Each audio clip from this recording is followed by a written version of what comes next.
Mari kita dengarkan rekaman pengajian remaja malam Rabu pimpinan Al-Muharram Al-Ustaz Kiai Haji Ahmad Sidki Yahya.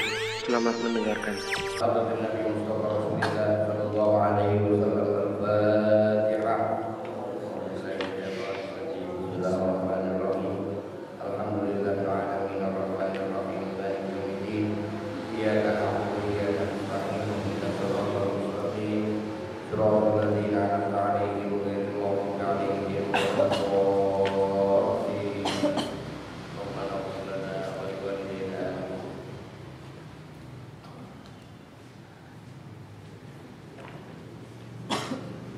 Assalamualaikum warahmatullahi wabarakatuh.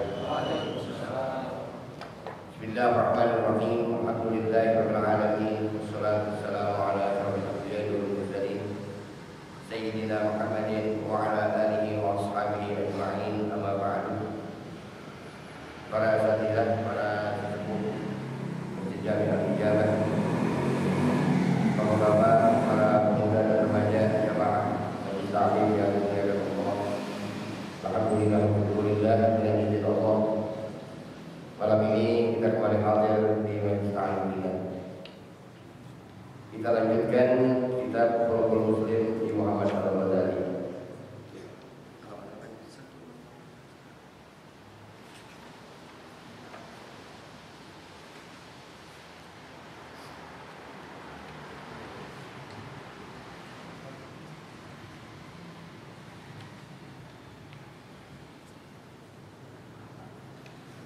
Bismillahirrahmanirrahim. Qala Rasulullah sallallahu alaihi wasallam, "Man i'tadara ila akhihi muslim falam yaqbal minhu kana 'alaihi mithla khati'ati sahibi mufsid." Bila seorang datang kepada saudaranya sesama muslim untuk meminta maaf, kemudian permintaan itu ditolak, maka pihak yang menolak permintaan maaf itu memikul dosa seperti dosanya seorang pemeras. Tahu kan dosa seorang pemeras? Yang dimaksud pemeras harta orang, ada yang dengan kekerasan, ada dengan ancaman, ya, dan lain sebagainya.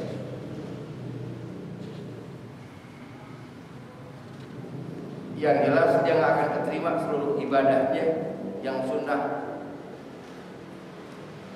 maupun yang wajib, kalau dia tidak mendapat ridho dari orang yang diperas.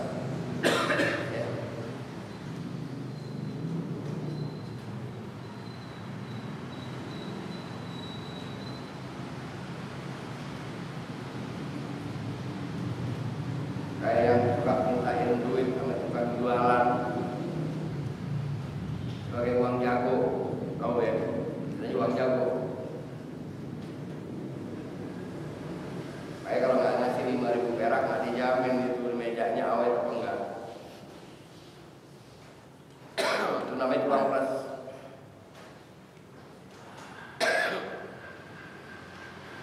Uang yang dia makan atau diberikan kepada anak istri, itulah sama juga dia telah memberikan bara api neraka kepada keluarga.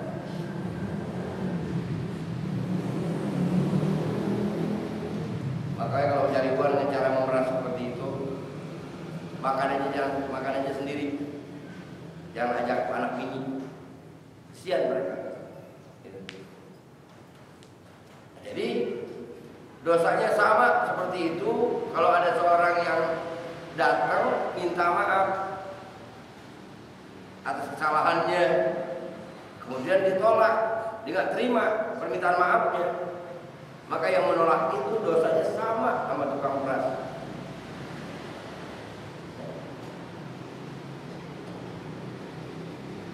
Di dalam riwayat lain, man tunsila ilaihi falam yaqbal lam yarid 'alal haud. Barang siapa yang dimintai maaf dan tidak mau memberinya, orang itu tidak akan dapat minuman dari telaga nanti di surga. Sedangkan seluruh umat Rasulullah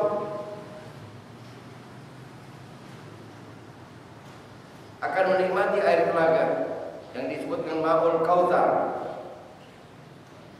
khususnya saat menjelang hisab. Karena setelah minum dari air Kautsar tersebut, jaminan Allah tidak akan haus selama dihisab. Tapi bagi orang yang mempunyai jiwa bukan pemaaf, dia tidak akan menikmati air dari telaga Nabi Muhammad SAW.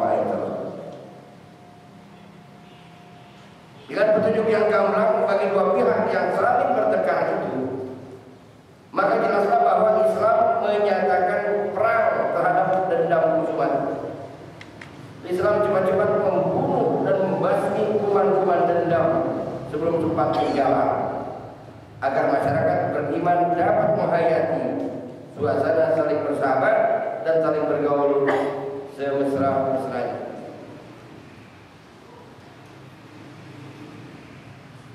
Perasaan benci atau dendam yang terpendam di dalam jiwa sehingga mendidih seperti kawah dalam kepundan, oleh Islam dipandang sebagai salah satu tanda yang menunjukkan kekerdilan dan keburukan tabiat seseorang.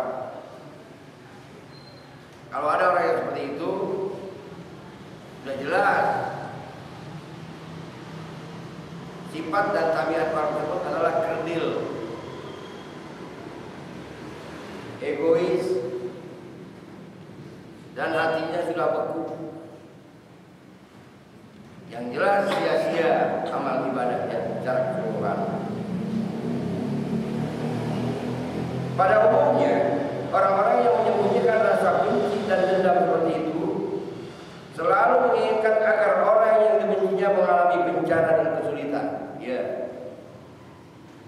ada orang yang tidak suka, kebetulan yang dia tidak suka itu kena musibah, bahagia dia. Ya. Itu jahatnya orang berdendam gitu. Orang-orang yang bertabiat seperti itu tidak merasa puas dan tenang sebelum berhasil menjatuhkan, mengganggu dan menyakiti orang yang dibencinya. Ruwiya an Ibnu Abbas anna Rasulullah sallallahu alaihi wasallam qala ala unabbiukum bi syararikum. Qalu bala in syi'ta ya Rasulullah. Qala inna syirarakum alladhi yunzilu wahdahu wa yujallidu 'abdahu wa yamna'u ruddahu.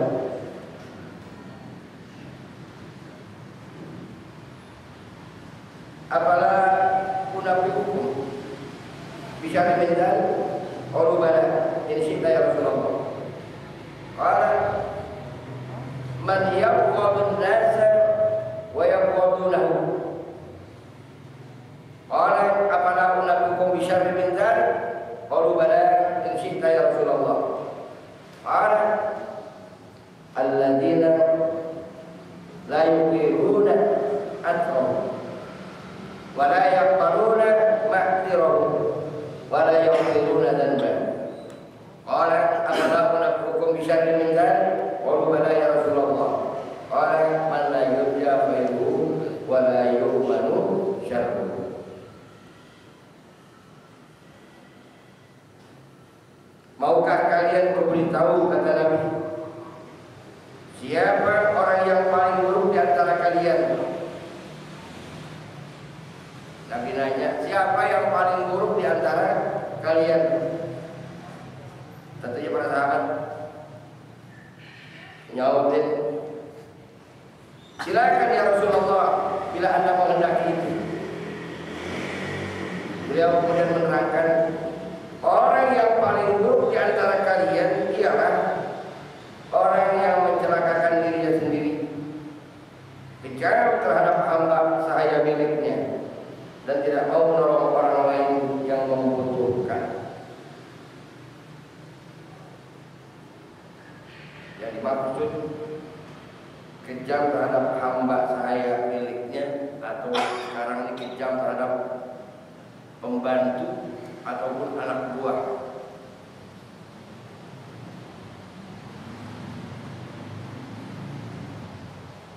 Dia nggak tahu manusia itu juga punya hak istirahat. Nggak ngerti dia karena dia merasa dibayar gaji, gitu. Dianggap badan itu mesin. Itu berarti orang yang mencelakakan dirinya di hadapan Allah nanti. Dan tidak mau menolong orang lain yang membutuhkan. Apakah membutuhkan sumbangan pikiran, membutuhkan bantuan tenaga, ataupun membutuhkan bantuan materi menurut kadar kemampuannya. Dia ada.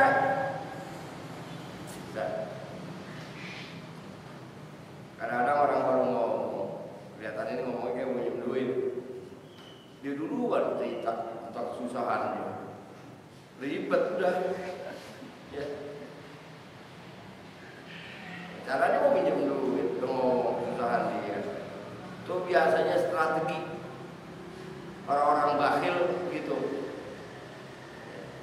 Walaupun dia tidak menolong sepenuhnya, yang jelas jangan diputuskan harapan seseorang. Karena Allah gak pernah memutuskan harapan hambanya.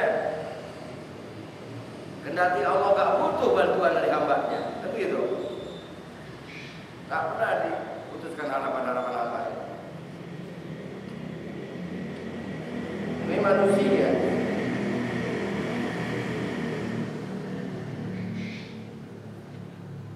Yang orang itu habis alladzina hum an salatihim sahun, alladzina hum yura'un wa yamna'una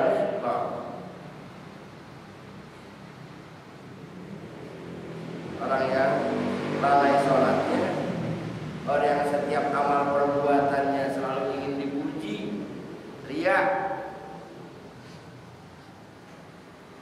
Yang ketiganya orang yang enggan menolong dengan sesuatu yang bermanfaat, awet dia ada dan dia nggak manfaatkan.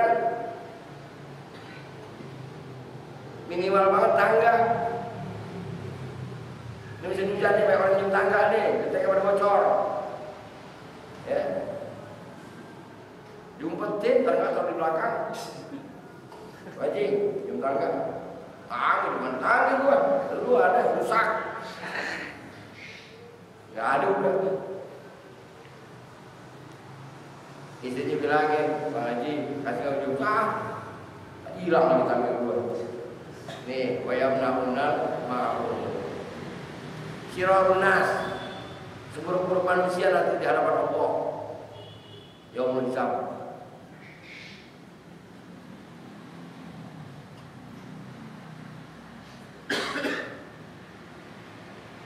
Yang kedua, berikutnya,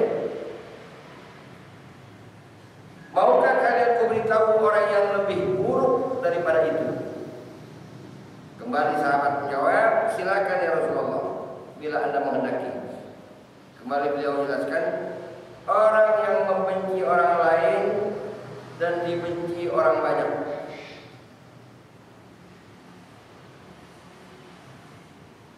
Orang yang membenci orang lain dan dibenci orang banyak. Artinya orang tahu dia simpati mau begitu. Karena dia suka membenci orang banyak pada nggak suka sama dia. Selalu karena ada berpesan, hati-hati berteman sama dia. Ya, jangan terlalu dekat. Ya, jangan terlalu jauh. Sederhana. Karena lebih sering fitnahnya kita bergaul dengan dia. Itu. Nah, orang yang memberitahukan seperti itu adalah memberikan satu sinyal sama kita untuk hati-hati, karena kita nggak tahu. Itu orang yang lebih buruk dari peranan yang pertama tadi.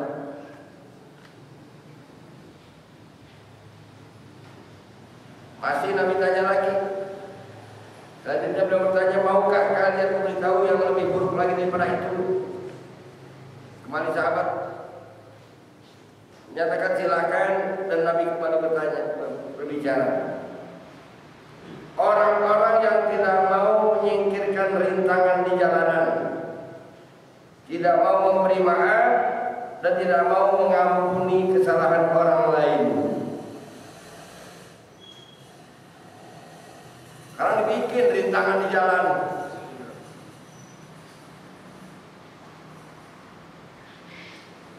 Tinggal mikirin aja dah, gitu aja. Saya dari sejak awal saya perangi masalah ini. Polisi tidur. Terlepas masalah segi bahaya dan lain sebagainya. Yang jelas adalah krisis akhlak kita. Yang naik motor nggak tahu urusan, yang itu juga nggak tahu urusan. Dia bikin polisi tidur. Motornya motor Vespa, baru kecil. Boncengin bininya lagi mulai mau ke bidan. Ngegajlok, lahir di situ di motor. Makanya akte kelahirannya lahir di atas Vespa. Pernah dekat masjid An-Nur Ali Al-Faris. Ada naik motor Vespa, usianya udah 60-an. Mungkin pegangan nggak begitu keras, kaget, gajlok, nggak lihat, jatuh, patah. Dosanya siapa yang nanggung? Yang bikin itu, yang bikinin sahih. Orang yang kerja, bikin polisi tidur, yang minjemin bangku panjang buat jaga. Semua kerjasama bagian dosanya. Polisi tidur, rintangan di jalan. Ya. Apalagi yang bikin panggung buat orkes tutup habis jalanan. Ya, itu udah yang gede dosanya, susah dimaafin itu. Kalau nggak minta maaf ke masyarakat yang lewat semua. Siapa yang izinin? Belum minta izin sama polisi. Polisi yang mana kasih izin? Kalau dikasih izin berarti itu bikin undang-undang sendiri.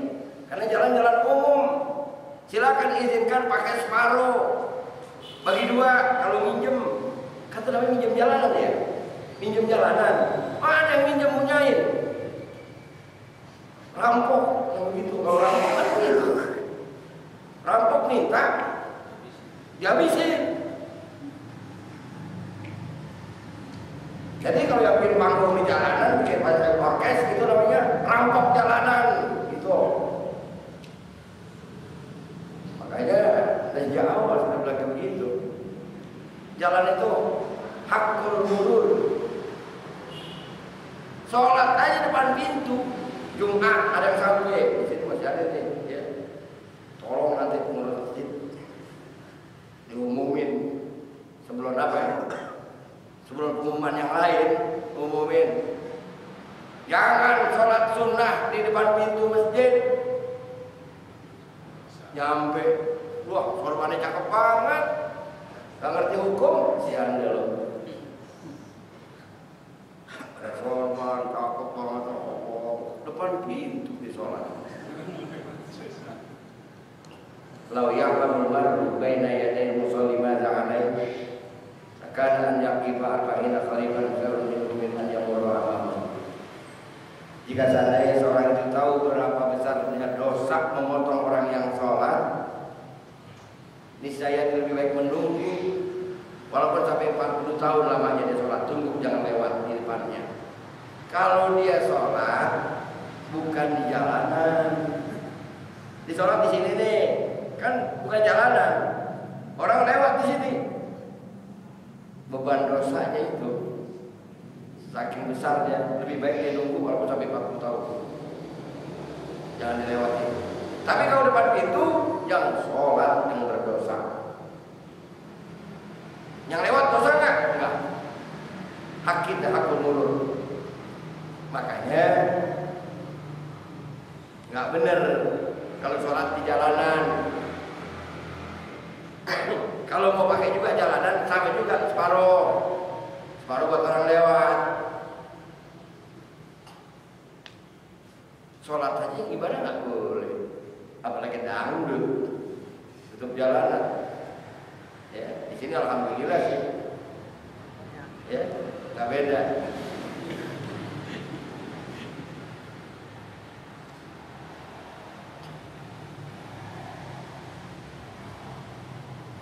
Bahkan pernah remaja bikin tabligh akbar di jalanan. Jalanan itu jalanan udah apa tuh? Masuk protokol lah, kalau ini kan protokol nih. Udah dilewatin ini ya. Angkot ya, ke protokol. Ini kan dakwah Ustaz. Oh, nanyain saya, udah nanya. Dipidatoin lagi saya. Ini dakwah Ustaz, orkes saja boleh. Ente jangan ngomong orkes saja boleh, jangan bolehin siapa. Apalagi itu dakwah. Dakwah ini mengambil, mengajak hati orang ini biar sejuk, biar indah, biar nyaman. Caranya pun harus yang baik. Kalau nutup jalanan, tabligh akbar, jangan namain akbar dah, ya. Tabligh akbar, nggak usah. Kalau mau syiar, saya anjurkan pilih masjid di sini yang pinggir jalan, ya, yang gede, tempat parkirnya luas. Mau pakai mana? Ayo, kasih tahu saya, ntar saya tinggal telepon urus masjid.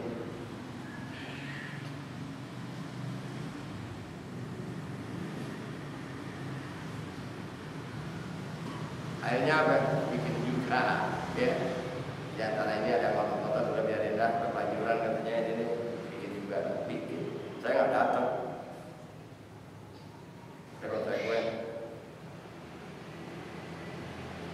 Ternyata benar, keluar suara sumbang dari masyarakat. Kenapa? Kalau acara itu kan harus bikin panggung. Panggung berarti kan dari jam 4 sudah ditutup. Ramai lagi, tabligh akbar. Itu nih, karena hadisnya ada ya. Itu yang paling lebih buruk dari yang pertama dan yang kedua. Tidak mau menyingkirkan rintangan di jalanan, malah dia membuat rintangan di jalanan. Tidak mau memberi maaf dan tidak mau mengampuni kesalahan orang lain. Ini orang yang hatinya keras, hatinya udah apa ya orang itu bilangnya? Udah membatu. Gua gak bakalan pijak rumahnya sebelah kaki. Repot banget nincik di jalan. Gua gak mau lihat lagi lu sebelah mata. Udah kayak Musa Dayan.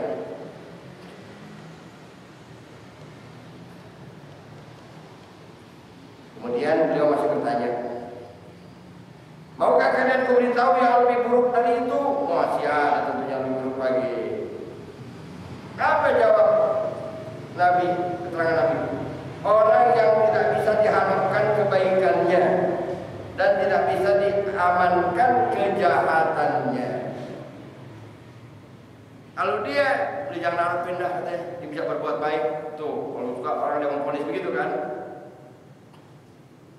Enggak, sekarang dia udah sadar orang ini. Gua nggak percaya, habis sudah.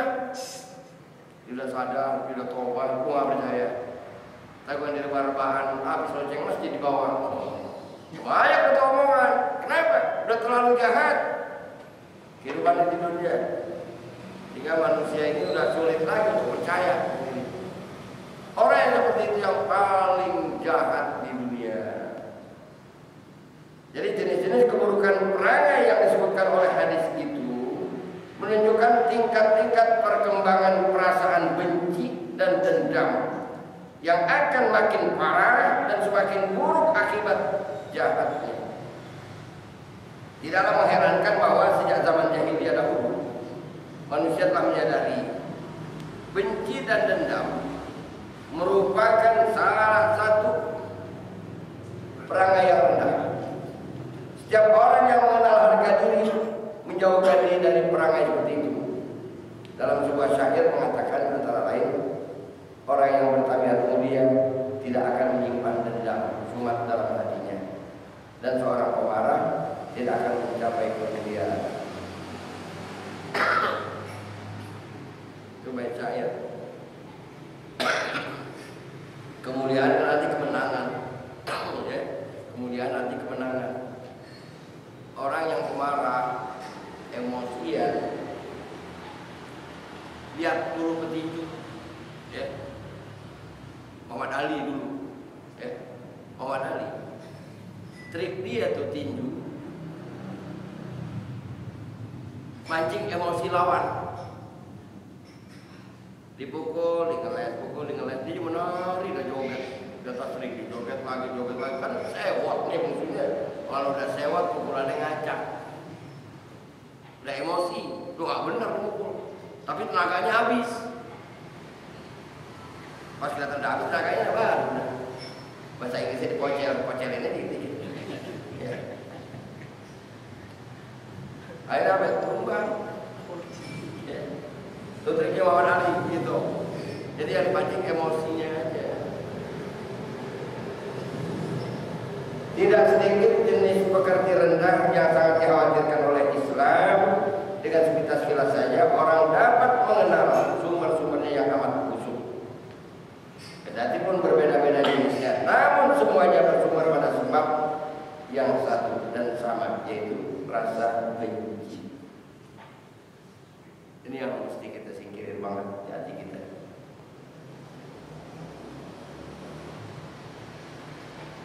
Sekalipun dia musuh.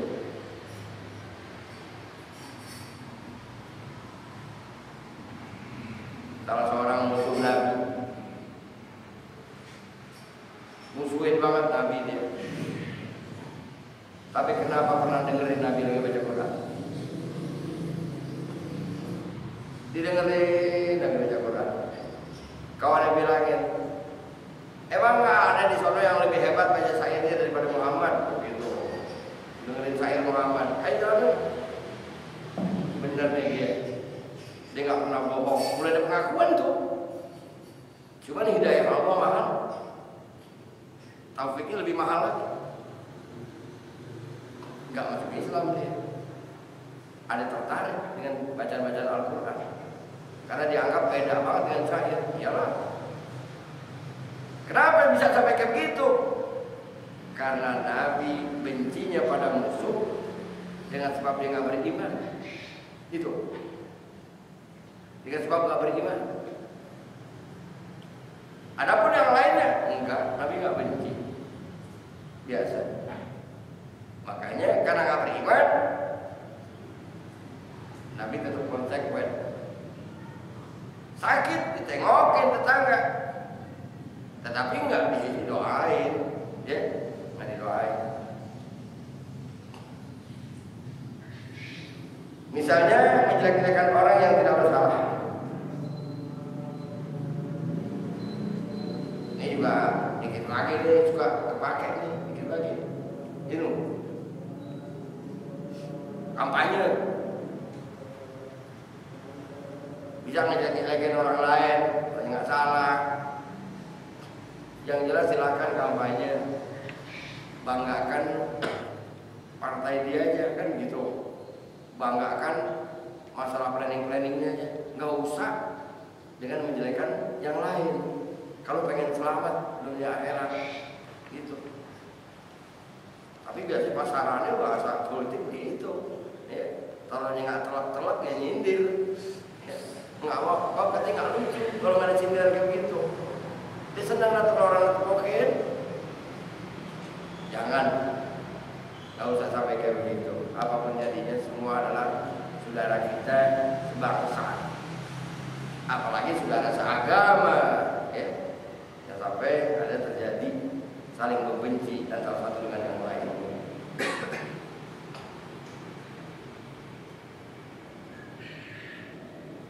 Jelas ini merupakan perbuatan dosa dan perbuatan yang sangat tercela.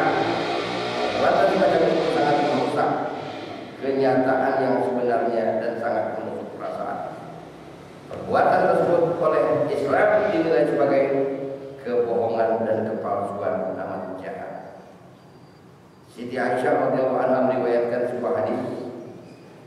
Rasulullah SAW pernah bertanya kepada para sahabat,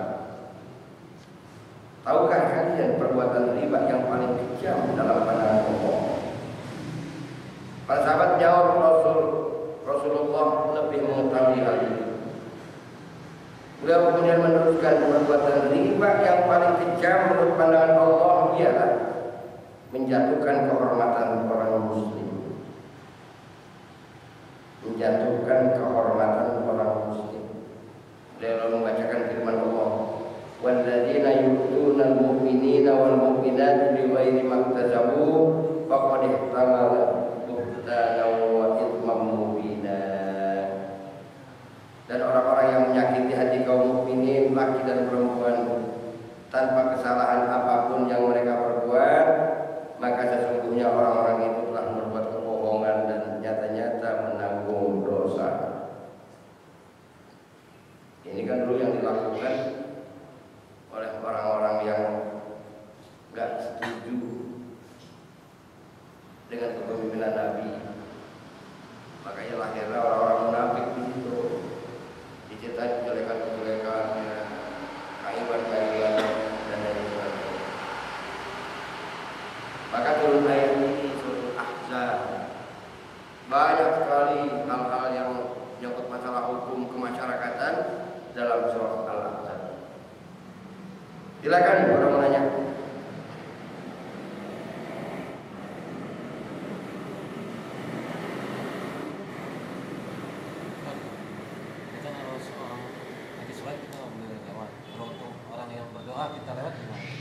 Gimana? Orang yang lagi berdoa terus kita lewat. Lewat itu. Doanya doa kunut, doa apaan? Iya doa. Selesai sholat, nggak apa-apa. Yang nggak boleh kita di atasnya. Ya, karena orang doa kiblat ke atas. Ini kiblat doa sini. Yang nggak boleh kiblat di sini. Nggak ada lewat ini. Jotos. Jadi nggak apa-apa kalau baca doa, kedua depannya nggak apa-apa. Sholat juga kita lewat depannya nggak apa-apa, tapi di lewat karpet. Ini sejadah, begitu, sejadah. Ini sejadah. Kita lewat di sini di luar sejadah nggak apa-apa. Yang nggak boleh kan lewat di sejadahnya. Nah, saya didorong sama orang itu. Iya memang Nabi ajarin begitu. Nabi perintahkan jika kamu sedang sholat dan melewat, irfa'hu.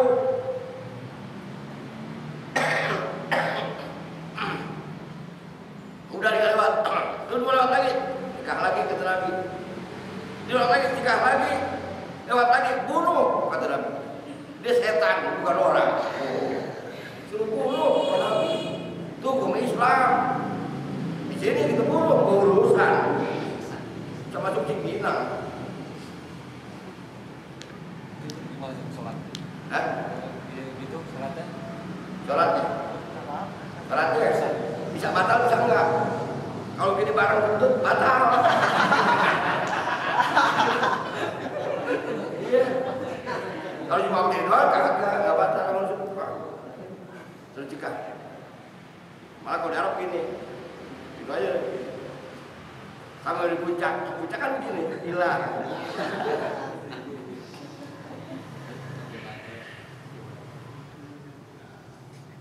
Terus lagi yang lain, silakan.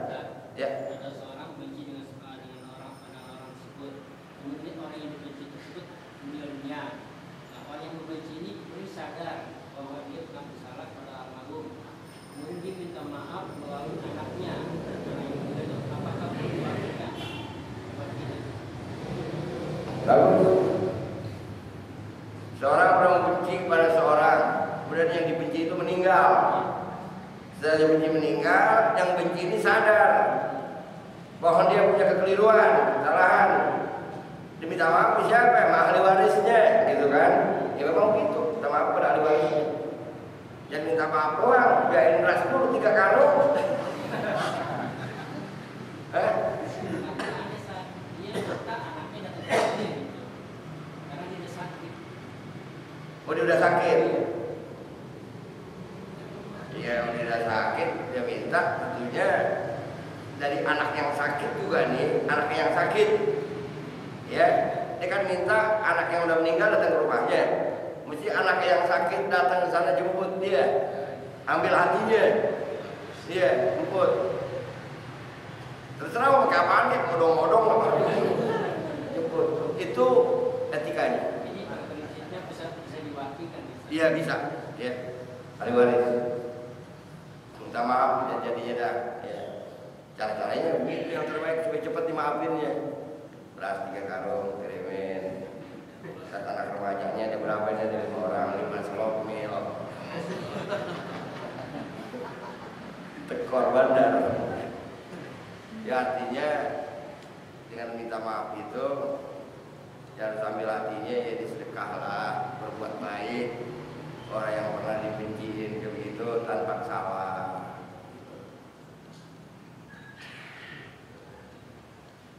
Udah ada lagi.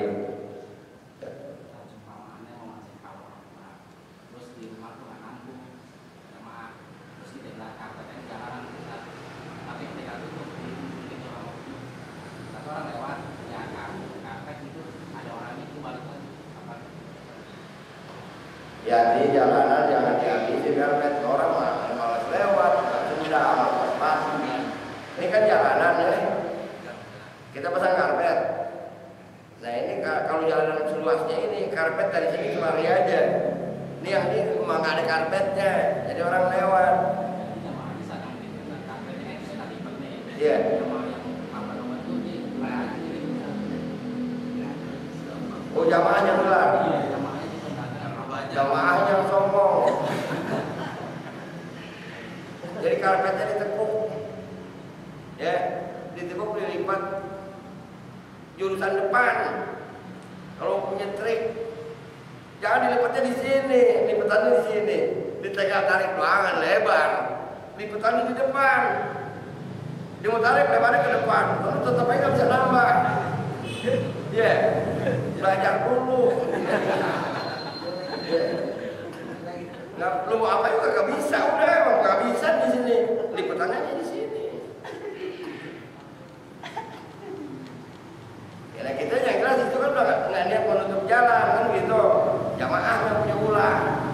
Ya mudah-mudahan kita nggak salah, nggak dosa. Iya. yang sendal gitu Iya. jadi kalau gitu juga iya Wah juga jadi kali juga gitu.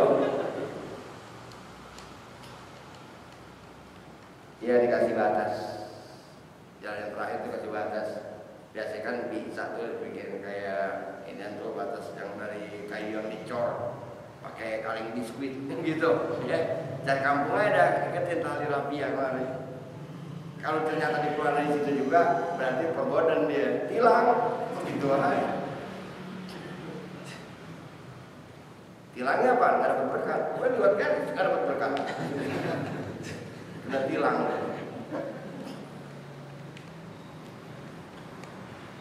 Baik, ya kami dulu. Ya, pembukaannya.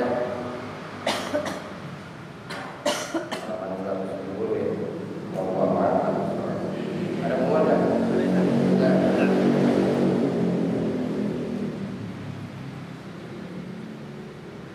Assalamualaikum warahmatullahi wabarakatuh. Misalkan ada remaja, ada 2 maklumat. Yang pertama datangnya dari remaja Ikrimah. Dimohon partisipasi serta bantuannya karena terhitung dari mulai besok sampai dengan hari Jumat, insyaallah remaja Ikrimah akan membuka posko Ikrimah peduli korban banjir. Kami harap partisipasi serta bantuannya. Kemudian maklumat yang kedua datangnya dari Himpunan Pemuda-Pemudi Islam Kelurahan Tegal Parang, Mampang dan Pancoran mengundang untuk rapat koordinasi gabungan serta pembentukan Himpunan Pemuda-Pemudi Islam Kelurahan Tegal Parang, Mampang dan Pancoran pada hari Rabu 22 Januari besok pukul 19.30 di Masjid Istiqomah. Dan insya Allah himpunan ini akan mengadakan kegiatan Maulid Akbar khusus remaja Kelurahan Tegalwaran, Mampang dan Kasaran. Bagi yang bisa hadir dan berpartisipasi, kami harap partisipasinya karena ini penting untuk persatuan antara remaja khususnya di wilayah kita. Terima kasih. Assalamualaikum warahmatullahi wabarakatuh. Bismillahirrahmanirrahim. Alhamdulillahil alamin. Allahumma shalli wa sallim ala sayyidina Muhammad wa ala ali sayyidina Muhammad. Allahumma anfa'na bima 'allamtana wa 'allimna ma yanfa'una wa zidna 'ilman nafi'an. Allahumma arhamna wa nabiyyin wa mursalin wa ilhaman malaikatil muqarrabin. Allahumma la sahla illa ma ja'altahu sahla wa anta taj'alul hazna idza syi'ta sahla. Rabbana atina fid dunya hasanah wa fil akhirati hasanah wa qina adzabannar. Sallallahu ala sayyidina Muhammadin wa ala alihi wa sahbihi wa sallam. Walhamdulillahil alamin. Assalamualaikum warahmatullahi wabarakatuh. Sahabat Ikrimah, demikian rekaman pengajian malam ini. Semoga rekaman ini dapat bermanfaat. Terima kasih.